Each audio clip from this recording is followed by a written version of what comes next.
रामचंद्राय नमः। श्रीमते रामानंदाचार्याय नमः। श्रीमते मधुसूदनाय नमः।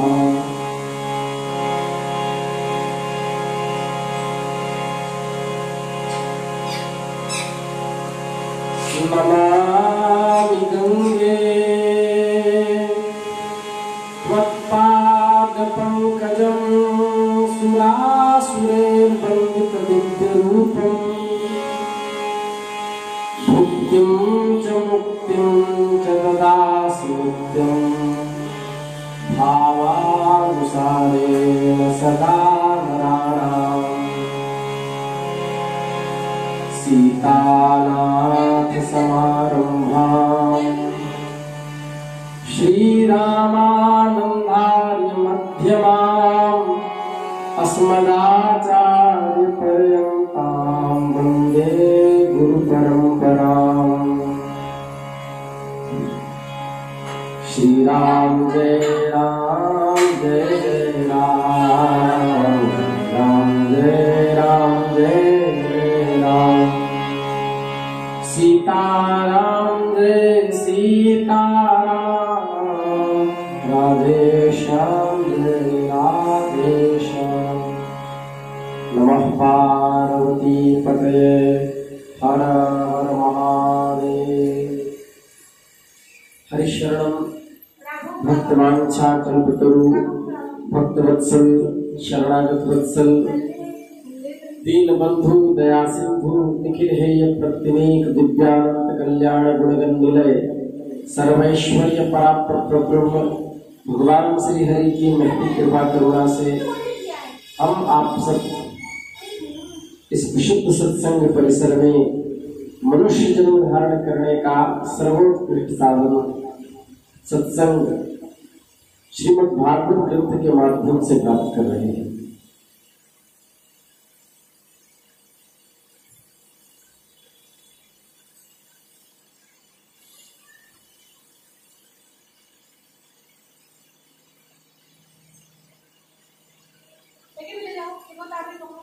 जब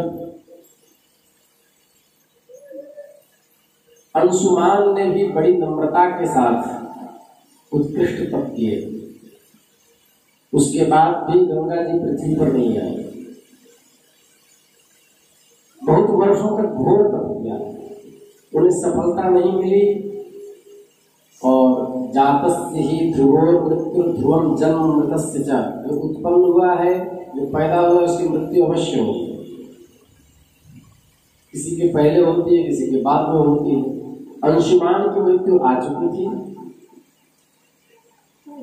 तो अंशुमान की मृत्यु हो गई। अंशुमान के पुत्र दिलीप रहे, बहुत बड़े गौ उपासक, जिनके चरित्र को अभिज्ञान शाकुंतलम में महाकवि कालिदास ने लिखा है। अंशुमान के पुत्र दिलीप ने भी वैसी ही तपस्या की, परंतु वे भी असफल रहे। गंगा जी के अवतरण से पहले उनकी मृत्यु हो गई। दिलीप के पुत्र थे भगीरथ, उन्होंने बहुत बड़ी तपस्या की। उनकी तपस्या से प्रसन्न होकर गंगा ने उन्हें दर्शन दिया, कहा कि मैं तुम्हें वर देने के लिए आई हूं। उनके ऐसा कहने पर भगीरथ जी ने बड़ी नम्रता के साथ कहा, माता आप मृत्यु लोक को चलिए। मृत्यु लोक को चलिए। गंगा जी ने कहा कि जिस समय मैं स्वर्ग से पृथ्वी तल पर गिरूं, उस समय मेरे वेग को कोई धारण करने वाला होना चाहिए, क्योंकि मैं इतने वेग से गिरूंगी कि पृथ्वी फोड़कर रसातल को चली जाऊंगी। इसके अतिरिक्त इस कारण से भी मैं पृथ्वी पर नहीं जाऊंगी कि लोग मुझ में अपने पाप धोएंगे, और जब मेरे अंदर पाप आ जाएगा तो मैं उस पाप को कहाँ दूंगी। इन दो जो प्रश्न हैं, इसका समाधान मिल जाए दो शंकाओं का, तब मैं पृथ्वी पर जाऊंगी। भगीरथ जी महाराज कह रहे हैं, साधवो न्यासिनः शान्ता ब्रह्मनिष्ठा लोकपावनः पावनाः अरत्यघं तेङ्गसङ्गा तेष्वास्ते यज्ञभिद्धरिः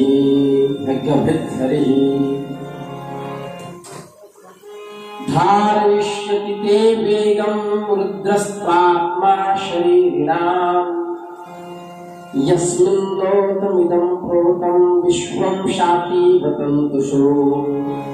भगीरथ ने कहा, माता, जिन्होंने लोक परलोक धन संपत्ति स्त्री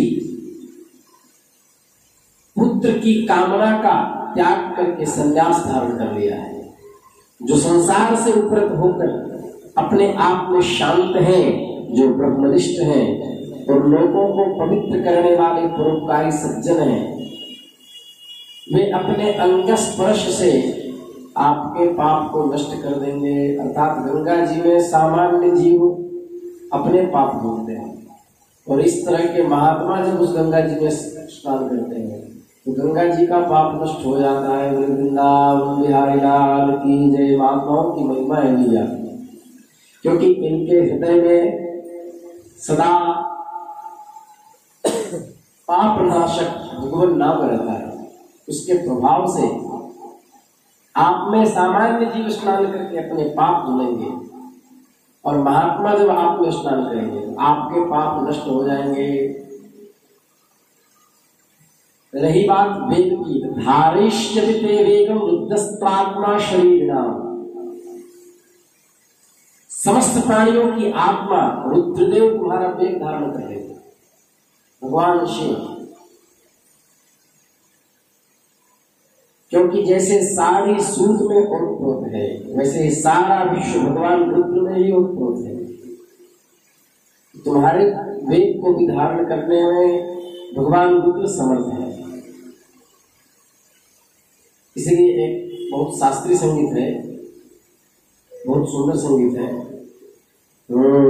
अभिनंदन है मौन तपस्वी धीरोदात पुजारी, प्रबल वेग को रोक जटा में बहा शांत रसधारा, अमित राग भरी कर हे माधव सार्थक नाम तुम्हारा।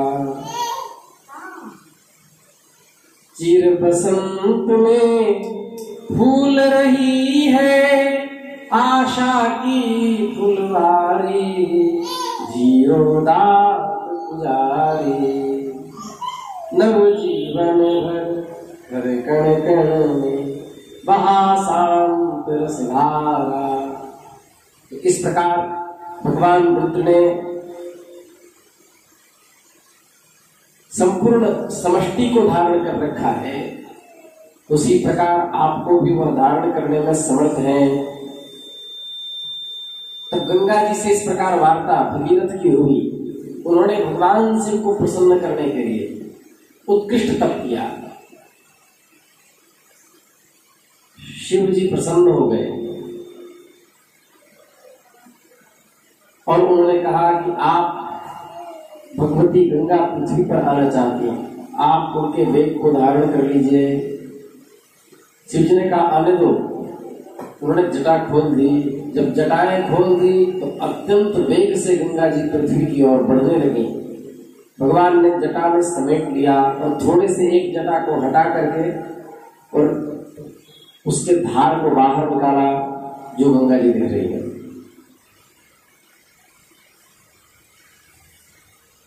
क्यों न हो, भगवान के चरणों का संपर्क होने के कारण गंगा की जल परम पवित्र है। उस परम पवित्र गंगा को सिर पर धारण किया इसके बाद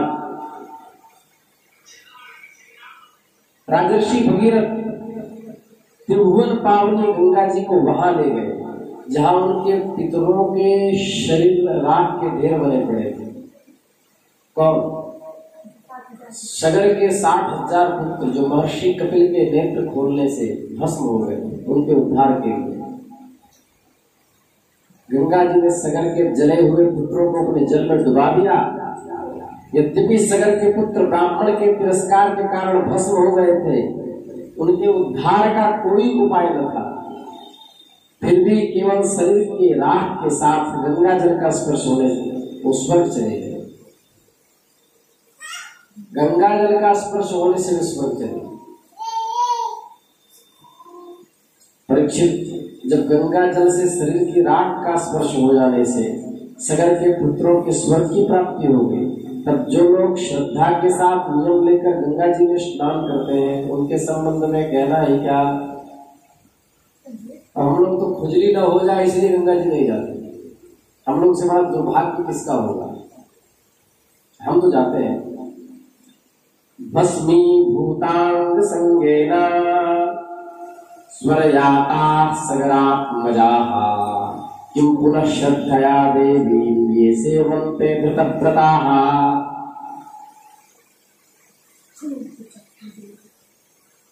भगवती गंगा भगवान के चरणों से निकली।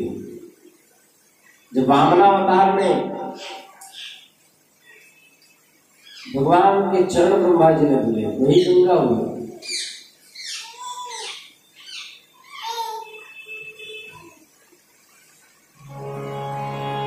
भजो मन राम चरण सुखदाई,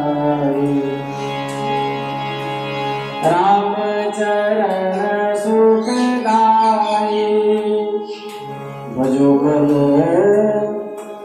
राम चरण सुखदाई, भजो मन राम चरण सुखदाई।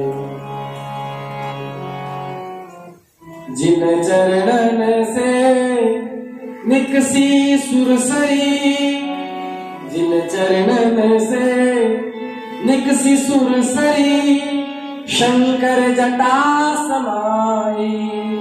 जटा शंकरी नाम परो है, जटा शंकरी नाम परो है, त्रिभुवन तारण आए। भजो मन राम चरण सुखदाई।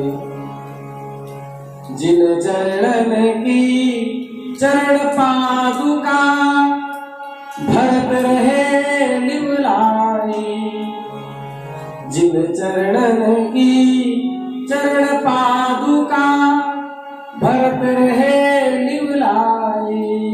सोई चरणन के वट धुई तब हरि नाम चढ़ाई।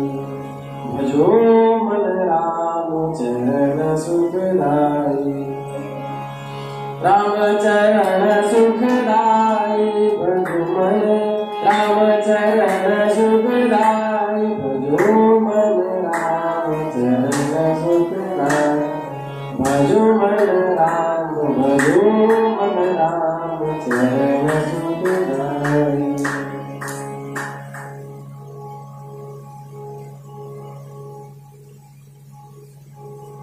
सन्निवेश मनो यस्मिन् श्रद्धया मुनयो मनाः, त्रैगुण्यं दुस्त्यजं विप्रा सद्यो यातास्तदा।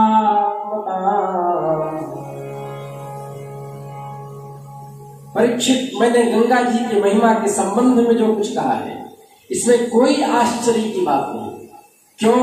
क्योंकि भगवान के चरण कमलों से गंगा जी का अवतार हुआ है।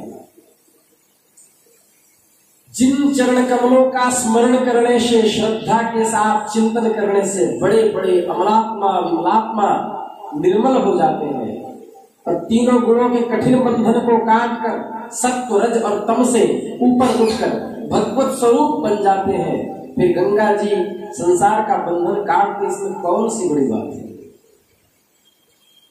गंगे तव दर्शनात् मुक्ति, केवल दर्शन मात्र से मुक्ति है। गंगा गंगेति यो ब्रूयात् योजनानां सतैरपि मुच्यते सर्व पापेभ्यो विष्णुलोकं च गच्छति।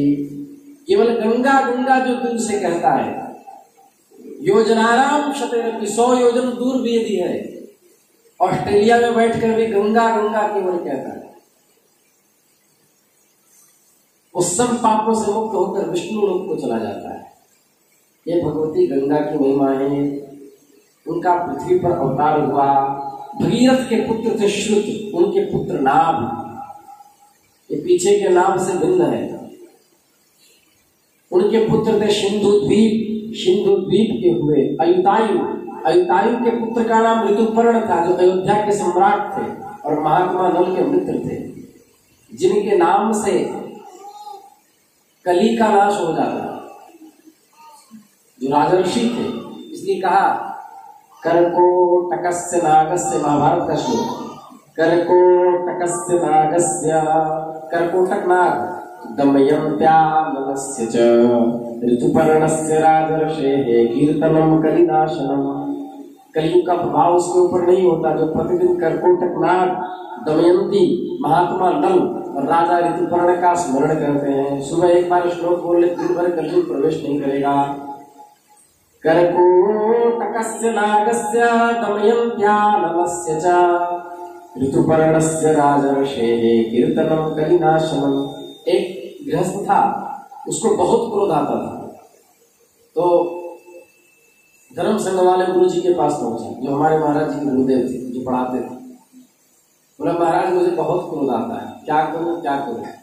उन्होंने यह श्लोक लिख करके दिया, बोला इसका 108 बार पाठ किया करो सुबह, कभी क्रोध नहीं आएगा। कलयुग के प्रभाव से क्रोध आता है। बोला तो 10 दिन के बाद फिर मिला, कहा थोड़ा थोड़ा रह गया। बोला थोड़ा रहना भी चाहिए।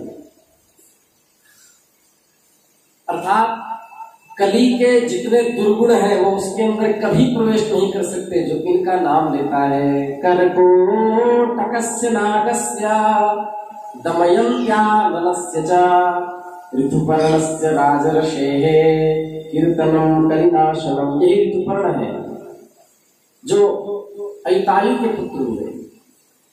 रथ चलाने की विद्या